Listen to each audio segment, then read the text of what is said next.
Welcome back from lunch. Sorry to interrupt your conversations. It's great to hear you all talking. So I just have a quick question, show of hands. Who here asked their customers for feedback? Good. And who takes action on that feedback? Now, what about all the other cross-functional teams, like product, and is everyone listening? Yeah? Okay. Well, there's always room for improvement, and so that's what we're here today for. Our speaker is Alex Simpson. She's the VP of Customer Success APAC at Partnerize. They are a platform that helps people grow partners at scale, and she's going to be talking all about how to close the loop on your surveys that you're doing, your NPS program that you have, and your Voice of Customer program. So let's give her a big round of applause and welcome her to the stage.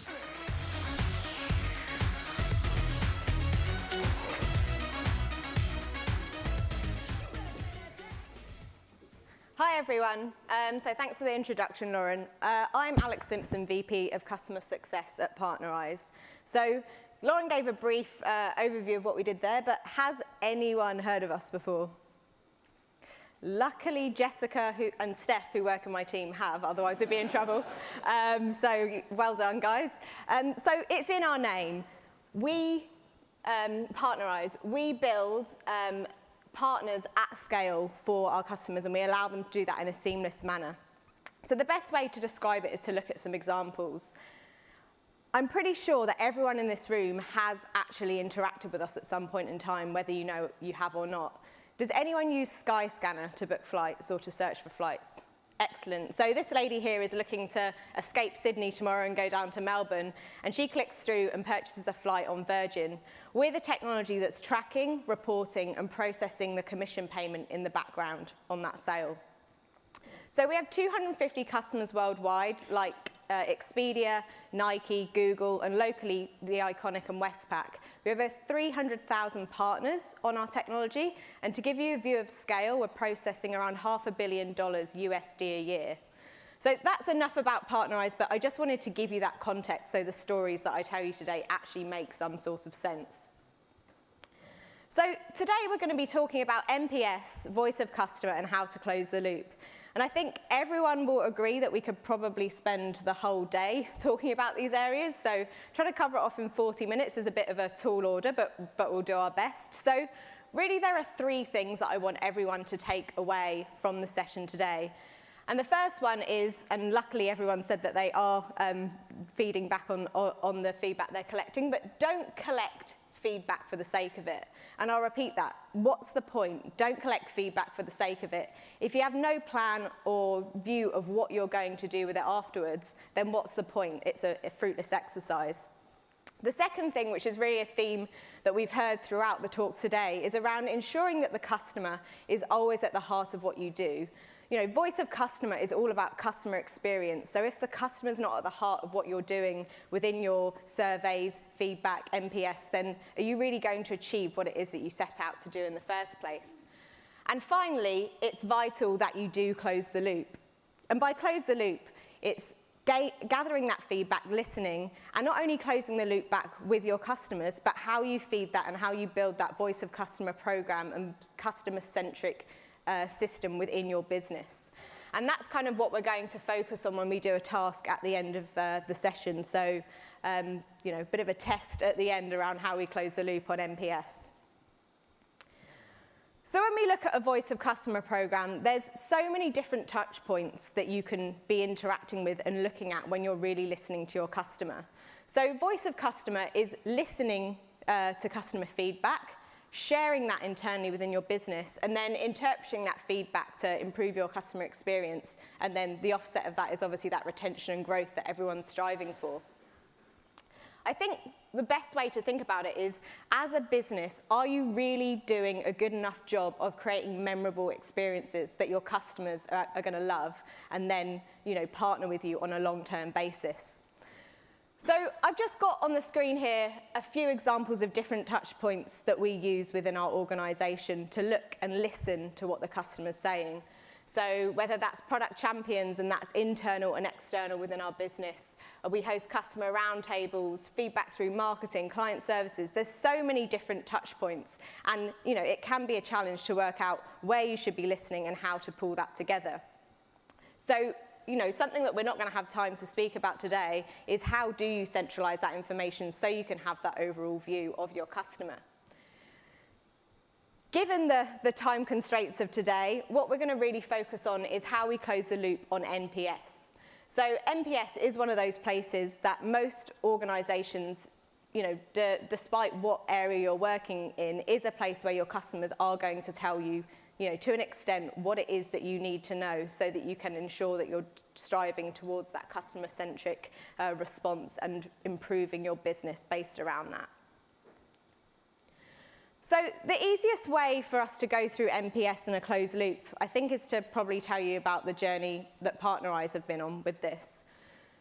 So when I joined the business 3.5 years ago, we had around 80 people globally, 5 in Sydney and 2 within client services and client delivery. And that was really kind of firefighting stage, which I'm sure, is anyone here from been involved in a startup? There's some people actually laughing right now, so I presume you're in similar situations within your business. So it really was that kind of like firefighting stage, and we didn't really have the customer at the center of the business. So there was a lot of organizational change, bringing in a CCO and looking to build out that customer success team around the globe. At that point in time, we had single-digit churn, 3-figure percentage growth year on year, and we were winning some huge accounts. So on paper and to the board, we were doing a pretty good job. But to my point earlier, were we really creating those experiences that customers loved and would make them partner with us on a long-term basis? And the first step into that was NPS. So we sent out the typical NPS questionnaire, would you recommend PartnerEyes to your friends and colleagues? And if anyone in here hasn't done NPS or aren't familiar, the first page of the worksheet kind of just gives you an overview of that process. And we waited for the results, -30. So even if you don't know how to calculate NPS, you can probably guess that that's not a great score. So we were pretty disappointed.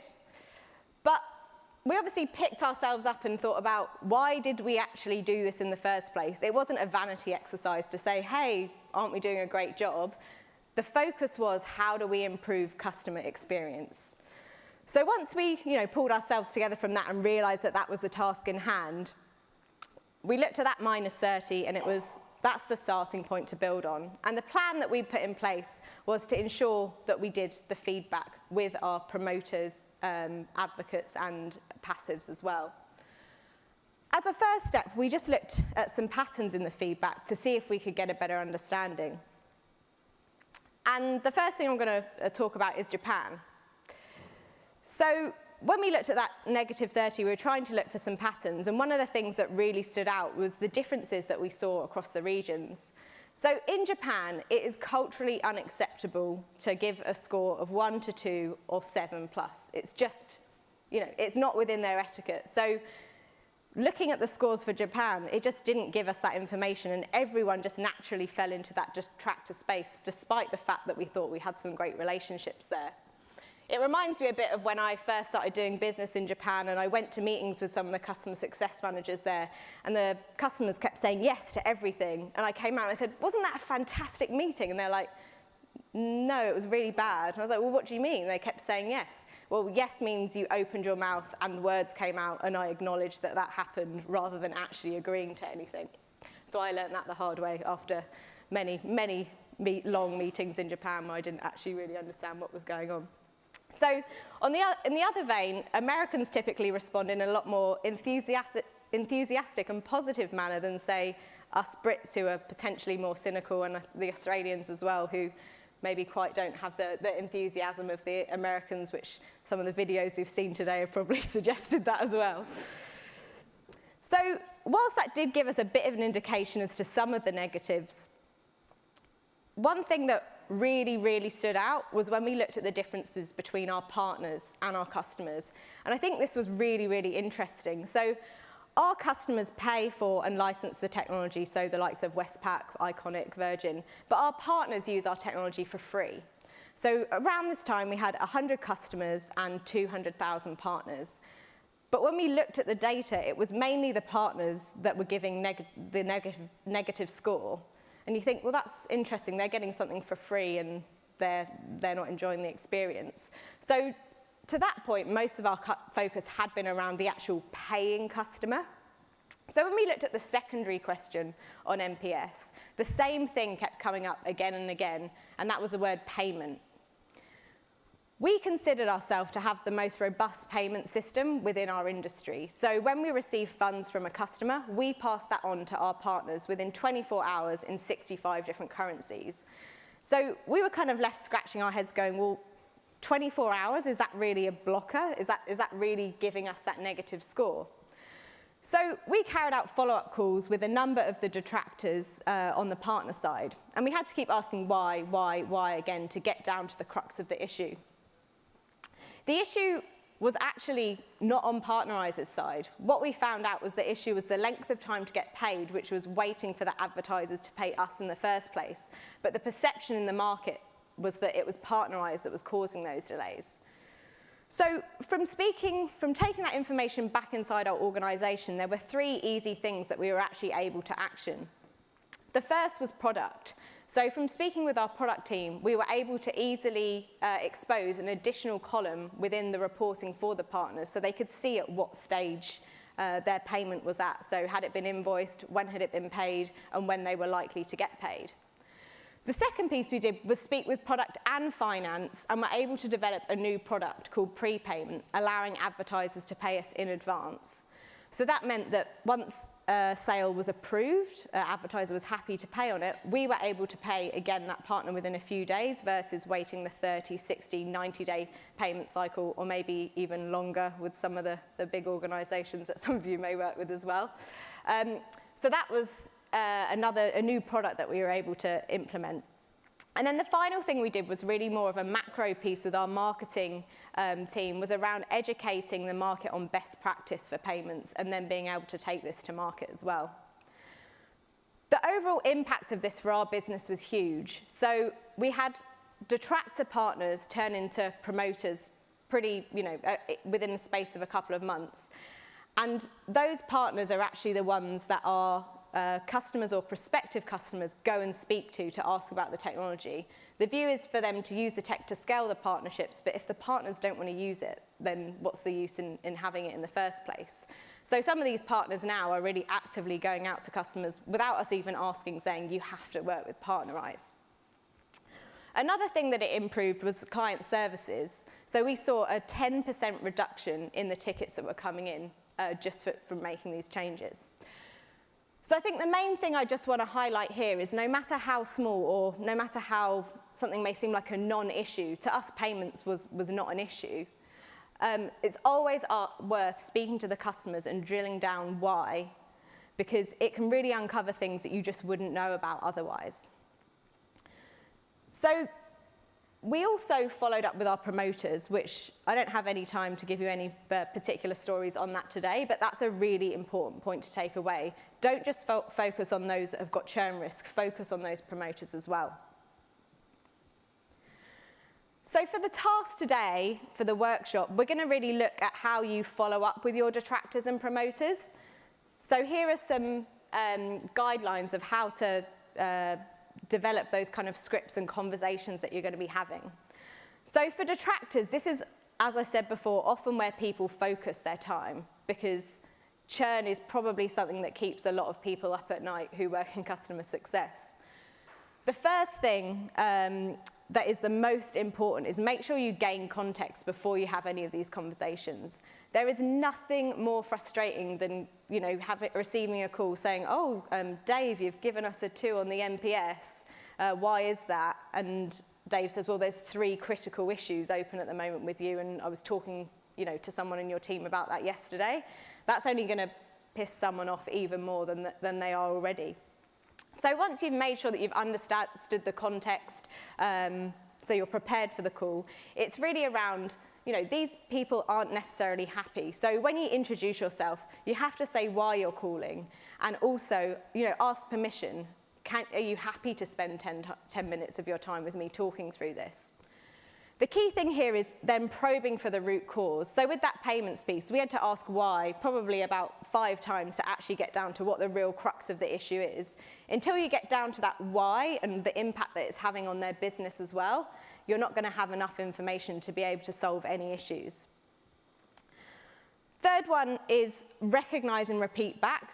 Firstly, to make sure you understood, and also so that you show that you are really listening.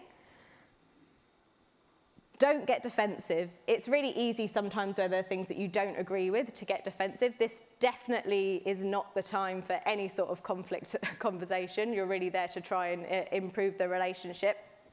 And then 4 and 5 are probably the most important, and this is where it ties back with closing the loop. So explain how you're going to use that information. I'm going to take this information to our product team. We've got a meeting next week to talk through this, or whatever. Because again, giving feedback and knowing that it's going into a black hole and that you've wasted, you feel like you've wasted someone's time is not going to help anyone. And then thank and explain the follow-up. So if there are any immediate issues that you can resolve, then get those sorted as soon as possible. But even on the wider scale for recommendations for product or anything else within your business, make sure you're telling them how you're going to follow that up. Promoters are quite often forgotten in this process because detractors, it's so easy to focus on, I guess, the negatives and also that immediate churn issue. But promoters is actually where you can get your biggest value. So they're just as, if not even more important. Why would you ignore your biggest fans? So the benefits here are around, expansion opportunities and also uncovering, business needs that you're solving that you can take to your sales team or your product team to tell them what we should be selling more of, and, with the detractors, what we shouldn't be selling more of, but I would always recommend going first with the promoter what we should be doing more of so that it's a positive conversation with that team. So again, we've got a basic framework for here. So thank them for their feedback. Reinforce their satisfaction. So just like with getting to the crux of the issue on the detractor side, it's why, and why again. So, what is it that you're solving? When I look at some of our NPS results and people say, I love your product, it's brilliant. I mean, thanks, that's nice, but what does that actually mean? Do you like the UI? Is there a particular function that is driving you efficiencies and you're only using that one area of the technology on a regular basis? If you don't ask why, repeatedly, you don't get down to really that business issue that you're solving. And again, that's that piece that you can often take back to your business. And then it really gives you the opportunity also to identify those upsell opportunities. Okay, great, we're solving this area for your department or your area of the business. Could this be replicated in other areas? Can you introduce me to this person? Or, you mentioned so-and-so before and they have this challenge. So you've got someone in a good mood, and maybe it won't last. Something could happen next week and they won't be. So use that opportunity to look at any introductions or upsell opportunities. And same around the recommendations and case studies as well. Something that we found really good is also at that point inviting people to speak at some of our events, as we do a lot of events and roundtables. And if you have quite a high touch relationship with your customers, if you're working in enterprise, you know what motivates some of those people that you're working with as well. So if it is that they want to progress their career and be at events, then that's a good opportunity. And then again, always agree on a next step, whether that's a meeting with one of their colleagues to look at an opportunity, meeting with your marketing team to do that case study. So as a really brief recap of this session before we go into the task, collecting feedback's not a tick box exercise. When you do it, you need to show that you have a follow-up plan and that you actually care when you speak to the customer. Use it to identify both root causes and business opportunities. Again, I can't emphasize enough the amount of companies that I see that just focus on the detractor side because that's the immediate risk. And then always, always follow up and tell the customer what you plan to do with that information. You're going to want to go back to them in 3-6 months' time or even on a more regular basis. if you haven't done anything with the information that you earned from them before, do you really think that they're going to be willing to pick up the phone and have that conversation with you? So the task that we're going to do today is around designing an NPS follow-up plan for those promoters, detractors, and passives, which we didn't really touch on, but you can pull on areas for both of those. So on each of the tables, you should have a smiley, sad, or fairly indifferent face, which will dictate which one your table's going to focus on. So there's 3 points for these. There's what information would you check ahead of the call? Put in place a script, so follow the framework, which are on your sheets as well for the follow-up call, and then how are you going to action that feedback? And that's looking at both the customer and externally as well. So if everyone wants to do that on their tables, I would urge anyone, if you're just sat with people from your business, to stand up and move somewhere else, because it can be interesting to see other perspectives, but you don't have to. It's not, I'm not forcing you. So we've got around 15 minutes, and the time has started.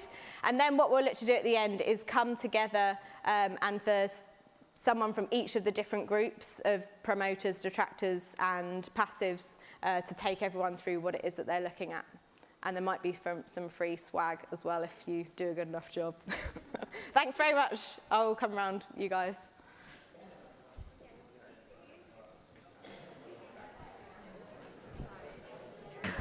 I've got Lauren's being the glamorous assistant with the microphone.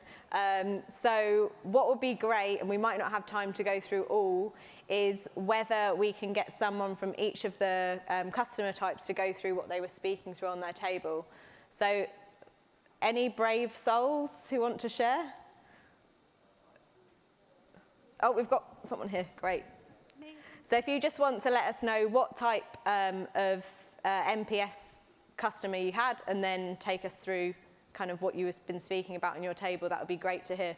Cool. So yeah, we hit a promoter, so 9 out of 10, and we're sort of saying that we'd look up the support interactions and any data we might have, like any CTAs have interacted with, timelines of their activity and engagement, and then understand what kind of user they are, what kind of organization they are.